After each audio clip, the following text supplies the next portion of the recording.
காலை 9 மணியிலிருந்து இரவு 12 மணி வரை ஜூலை 29 ஒரு நாள் மட்டும்.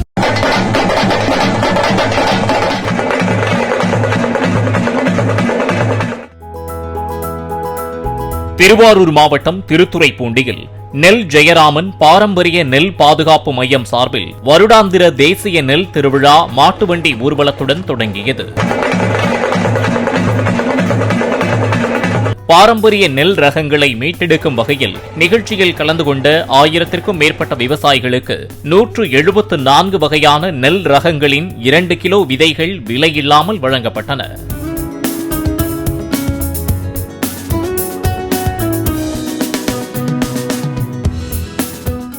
காலை 9 மணியிலிருந்து இரவு 12 மணி வரை ஜூலை 29 ஒரு நாள் மட்டும்.